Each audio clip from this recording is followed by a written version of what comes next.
하나님의 말씀은 사무엘하 24장 11절에서 17절까지의 말씀입니다. 사무엘하 24장 10절부터 보겠습니다. 10절부터 17절까지 교독합니다. 사무엘하 24장 10절입니다. 다윗이 백성을 조사한 후에 그의 마음에 자책하고 다윗이 여호와께 아뢰되 내가 이 일을 행함으로 큰 죄를 범하였나이다. 여호와여 이제 간구하옵나니 종의 죄를 사하여 주옵소서. 내가 심히 미련하게 행하였나이다 하니라.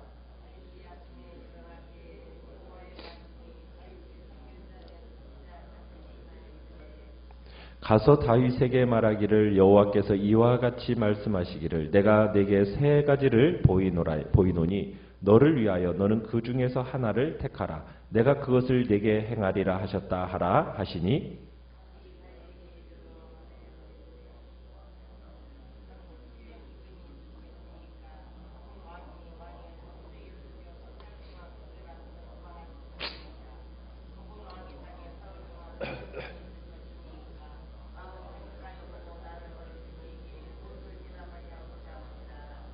다윗이 갓에게 이르되 내가 고통 중에 있도다. 청하건대 여호와께서는 긍휼이 크시니 우리가 여호와의 손에 빠지고 내가 사람의 손에 빠지지 아니하기를 원하노라 하는지라.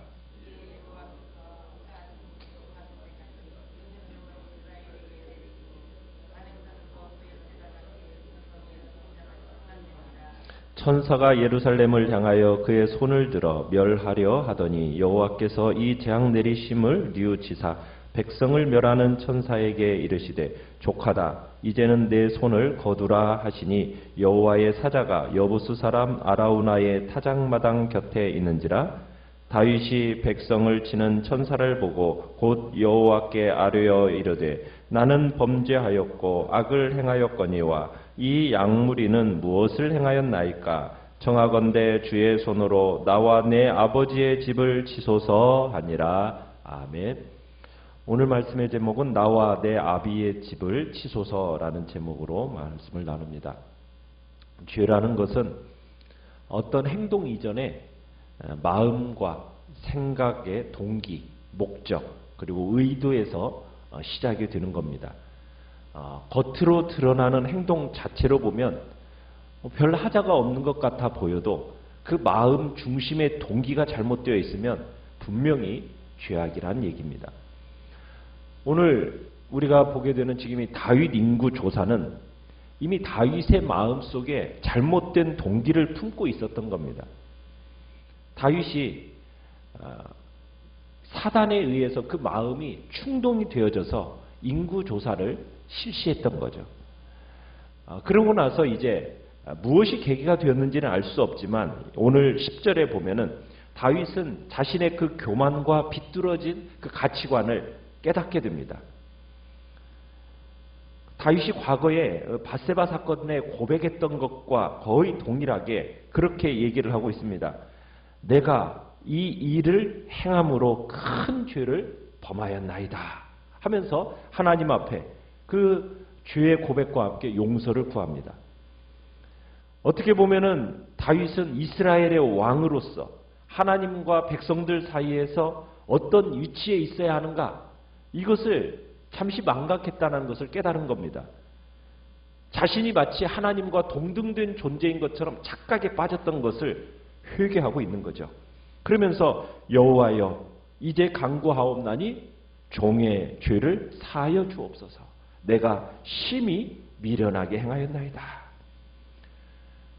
참 다윗에게 있어서 훌륭한 점은 다른 점이 아니라 죄는 지었지만 그나마 깨닫고 회개하는 모습입니다.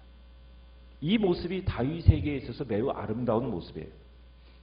다윗은 그 상황에 직면하니까 책임을 통감하고 하나님께 자비를 구하는 겁니다. 다윗에게도 문제가 없었던 건 아닙니다. 여러 문제가 있었어요. 하지만 하나님이 그를 품으시고 사랑해 주신 데는 이 사건에서 다시 한번 드러난 한 다윗의 겸손함, 그리고 항상 새로운 깨달음, 가르침, 이것을 수용할 수 있는 그 마음의 자세가 큰 영향을 미쳤다는 얘기입니다. 죄를 짓지 않음이 그가 하나님의 마음에 합한 자로 부름받은 게 아니라 비록 연약함과 한계가 보인다 할지라도 하나님 앞에 회개하고 깨닫는 심정으로 겸손함으로 나아가는 그가 하나님 앞에서 하나님의 마음에 합한 자로 부름받는 그런 자리에 설 수 있게 되었다는 얘기죠. 자, 이런 자책적인 고백 그리고 죄사함의 간구를 드린 다음 날 아침이었습니다. 다윗이 일어나니까 여호와의 말씀이 11절에 보시면은 누구에게 임하였다고 얘기하고 있습니까? 선지자 갓에게 임했다고 얘기하고 있어요. 이 갓이라는 선지자가 참 오랜만에 나오죠. 전에는 밧세바에게 왔던 선지자는 누구였습니까? 나단이었어요. 근데 이 갓 선지자가 다윗에게 왔던 때가 언제였었냐면 사울에게 쫓겨다니던 시절에 한때 모압 요새에 거한 적이 있었어요.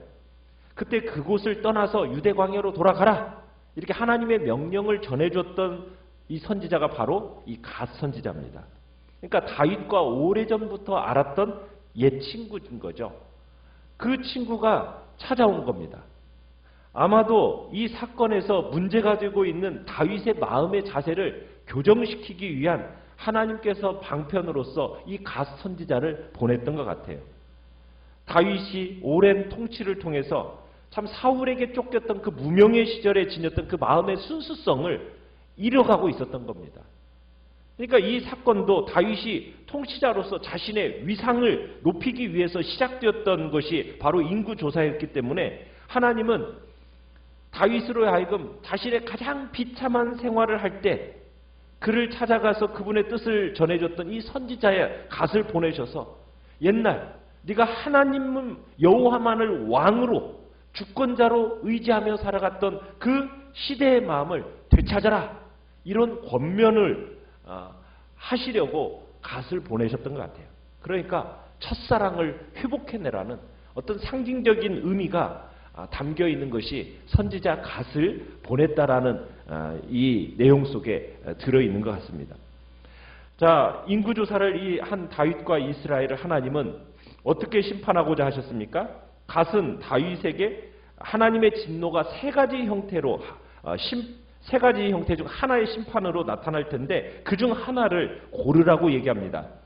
자, 그 세 가지가 뭐이십니까? 13절에 보니까 첫째는 왕의 땅에 7년의 기근 이걸 감수하든가, 두 번째는 왕이 왕의 원수에게 쫓겨 석 달 동안 그들 앞에서 도망하는 재난을 만나든가, 셋째는 왕의 땅에 사흘 동안 창궐한 전염병의 공격을 받든가. 이 셋 중에 하나를 선택하라는 겁니다. 기근, 7년 기근, 대적에게 3개월을 쫓겨다니는 것, 또 3일간의 전염병 창궐. 이게 다 신명기 28장에서 나오는 저주와 심판의 맥락에서 제시된 심판 목록인데, 이 다윗의 인구조사가 국가적인 재난을 몰고 오는 하나님의 심판을 촉발시켰다라는 것을 보게 됩니다. 자, 다윗은 이 세 가지 징벌 중에 어느 것을 선택했나요? 어느 걸 선택했죠? 다윗은 갓에게 뭐 이거다라고 분명하게 대답하지는 않습니다. 뭐라고 얘기를 하고 있습니까? 자신이 범죄함으로 고통에 빠져들었으나 뭐가 크다고요? 여호와께서는 14절에 보면 긍휼이 크시니 하면서 하나님의 크신 긍휼에 의지한다고 말을 합니다. 그러면서 여호와의 손에 빠지고 내가 사람의 손에 빠지지 않기를 원하나이다. 셋 중에 뭘 고른 것 같습니까? 하나님의 손에 빠진다는 게 뭐겠습니까? 여기서 아마 정확하게 얘기하지는 않지만 지금 사흘간의 전염병 심판을 받아들이겠다라는 의도로 해석을 합니다. 그러니까 전염병 심판은 누가 하나님의 손에 빠지는 심판으로 생각을 하는 거죠. 사람의 손에 빠지는 심판이 아니라고 생각하는 겁니다. 그렇지만 지금 진노를 당하는 지금 입장에서 무엇을 확신하고 있는 거예요? 다윗은 하나님의 자비를 확신하고 있는 거예요. 자비. 하나님께서 자신을 아껴보실 것이라는 그 믿음으로 그러면서 하나님의 자비를 확신하는 가운데 하나님의 긍휼하심을 지금 구하고 있는 겁니다. 자, 그러니까는 어떤 일이 15절에서 시작이 되고 있어요? 여호와께서 그 아침부터 정하신 때까지 단에서부터 부엘세바까지 전염병으로 치시니까 몇 명이 죽었어요? 7만 명의 백성이 죽었습니다. 여러분, 이 7만 명의 백성이 죽도록 내린 이 전염병, 온역, 이것이 어떻게 보면은 다윗이 범한 죄에 대한 딱 맞는 징계였어요. 왜요? 지금 다윗의 마음속에는 뭐가 있습니까? 우리가 9절에서 봤었던 것처럼 전사가 몇만 명이 있다고요? 130만 명이라는 사람을 지금 의지하는 마음이 있었던 거예요. 교만한 통계가 있었던 겁니다. 그 교만한 통계, 하나님께서 이 전염병을 통해서 치명타를 날려버리신 거죠. 그러면서 한순간에 7만 명이 죽어나가는 거예요. 다윗은 여호와의 자비하심을 알고 있었기 때문에 그 하나님의 자비하심 속에 이 심판의 천사가 하나님의 진노의 절정을 표현하기 위해서 예루살렘을 향해서 손을 들어 멸하려는 그 바로 시점에 하나님께서 마음을 돌이키십니다. 마음을 돌이키셔서 전염병으로 7만 명의 백성이 죽어감을 바로 뉘우치시고 백성을 멸하는 천사에게 16절에 뭐라고 얘기하세요? 족하다. 이제는 내 손을 거둬라. 명령을 하십니다. 그리고 그 심판 중지 명령을 들은 시점에 심판의 천사가 어디에 있었습니까? 16절 끝에 보니까 여부스 사람 아라우나의 타작역 곁에 있었어요. 그러니까 타작마당은 대개 이 성읍 입구 바깥쪽에 위치하고 있거든요. 그러니까 지금 하나님은 이 일을 통해서 다윗의 인생도 이스라엘의 국가도 누가 통치한다는 것을 지금 주지시키고 있는 겁니까? 하나님이 통치하신다. 하나님이 주권자시다. 우주 만물의 창조주이시고 오늘도 살아 역사하시는 하나님, 그분만이 인류 역사와 국가의 흥망성쇠 그리고 개인의 생사화복을 주관하시는 분이시라는 것. 다윗은 이번 기회를 통해서 그 사실을 뼈저리게 느낄 수 있었던 겁니다.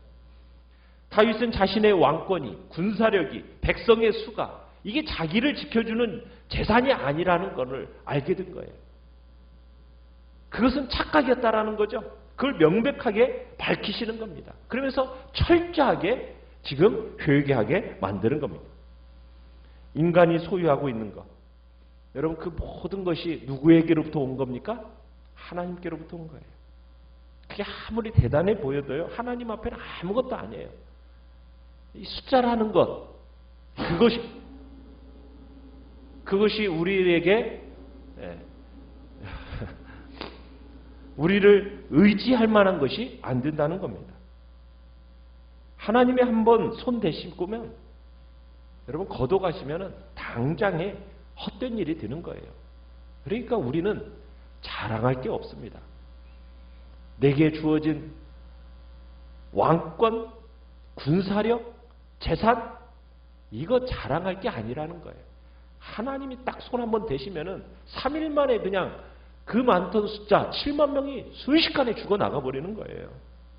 이게 하나님 앞에서는 그것이 우리의 의지할 바가 아니라는 거죠. 우리는 누구를 의지하며 살아가야 되는 겁니까? 여호와 하나님 한 분만, 그분만을 확실하게 모시며 살아가는 거예요. 그분이 나의 진정한 소유가 되시고 우리 재산 목록 1호는 뭐라고요?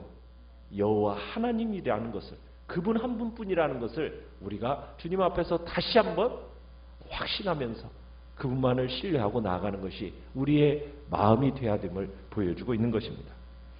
자, 이 모습을 참 다윗은 백성들이 죽어가는 이 모습을 바라보면서 누구의 죄로 인해 지금 이런 일이 벌어진 거예요?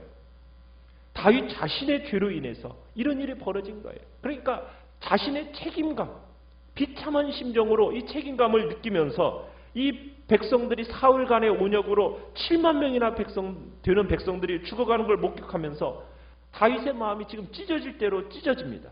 그러면서 결국 하나님 앞에 매달리는 거죠. 간절히 매달리는 거죠.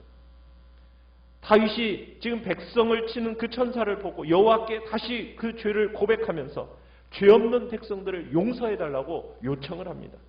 차라리 자신과 아버지의 집에만 심판을 집중시켜달라고 그렇게 간청하는 모습을 우리가 17절에서 보는 거예요. 뭐라고 얘기합니까? 나는 범죄하였고 악을 행하였거니와 이 양무리는 무엇을 행하였나이까? 청하건대 주의 손으로 나와 내 아버지 집을 치소서. 죄는 바로 내가 지은 사람입니다. 바로 내가 이런 악을 저지른 사람